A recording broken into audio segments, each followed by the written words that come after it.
अस्सलामु अलैकुम रहमतुल्लाहि व बरकातुहू। उम्मीद करती हूँ कि आप सब सेहत और ईमान की बेहतरीन हालत में होंगी इंशाअल्लाह। आज के हम अपने टास्क को देख लेती हैं। आज का जो हमारा टास्क है वो है खामोश गुनाह जो इबादत को खा जाते हैं। बहुत गहरा सवाल है ना अभी से पढ़ते हुए, तो चलें इस पे बात करती हैं थोड़ी, क्योंकि आज का टास्क उन गुनाहों पर है जो नज़र नहीं आते, ज़ुबान से अदा नहीं होते, मगर आहिस्ता आहिस्ता इबादत की रूह को खा जाते हैं। ये वो ज़ख्म हैं जो दिखते नहीं मगर ईमान को कमज़ोर कर देते हैं, एक कैंसर की तरह फैल जाते हैं। हर गुनाह आवाज़ नहीं देता, याद रखिएगा। हर गुनाह आवाज़ पैदा नहीं करता।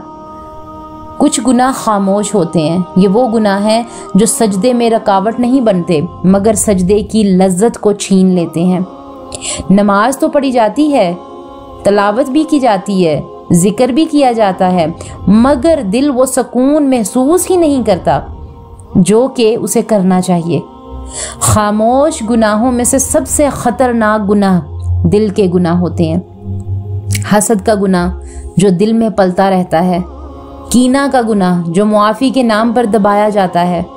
बाज़ औक़ात हम किसी को दिल से मुआफ़ कर भी नहीं रहे होते, लेकिन फिर भी दिल में कीना सा रख लेते हैं, क्योंकि बहुत मुश्किल होता है किसी को मुआफ़ करना। आपके साथ कोई ज़्यादती हो जाए, यकीन करें बहुत मुश्किल होता है। फिर खुद नुमाई जो नेकी के अंदर जो है वो छुप जाए। खुद नुमाई से बड़ा मैं कहती हूँ आज के इस दौर में कोई गुनाह है ही नहीं, इसलिए कि हम जानते हैं कि खुद नुमाई बहुत बड़ा गुनाह है, लेकिन हम वो काम कर रहे हैं कि जिससे हम अल्लाह ताला से फिर डरते भी नहीं हैं। फिर निगाह की बेहतियाती, और सबसे गहरी बात वो प्राइवेट गलतियां जिन्हें कोई नहीं देखता। तन्हाई के गुनाह, आपकी चैटिंग, आप क्या जो है वो आप क्या सर्च कर रहे हैं, अकेले में क्या देख रहे हैं, तन्हाई में आप क्या कर रहे हैं।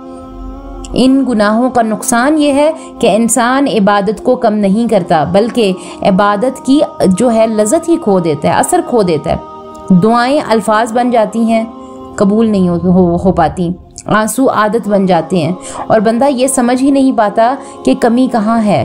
तो याद रखें, अल्लाह से छुपाया हुआ गुनाह दरअसल अल्लाह से नहीं अपने दिल से छुपाया जाता है, क्योंकि अल्लाह से कुछ छुपता है ही नहीं।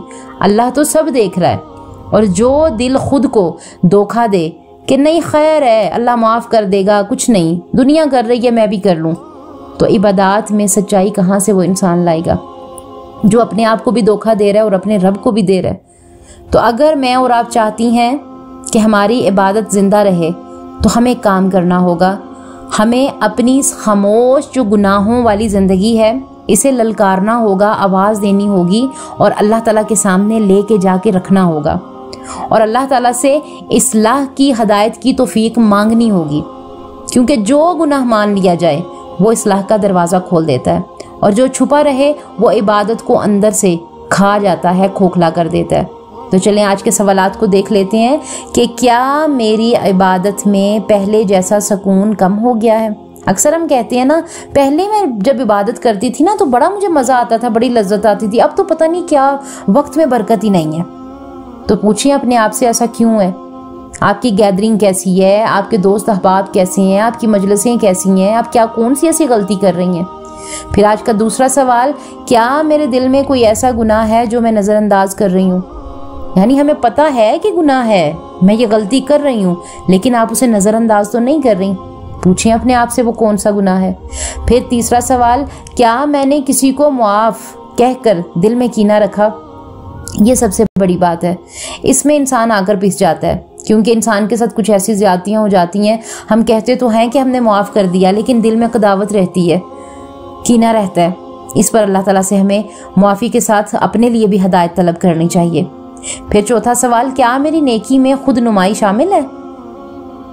ये भी बड़ा गहरा सवाल। फिर पांचवा सवाल, क्या मैंने कभी अपने दिल के गुनाहों पर अल्लाह ताला से तौबा की, मदद मांगी।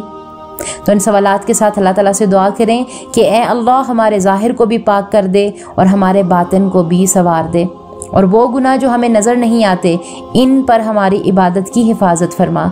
आमीन, अल्लाहुम्मा आमीन। अस्सलामु अलैकुम व रहमतुल्लाहि व बरकातुहू।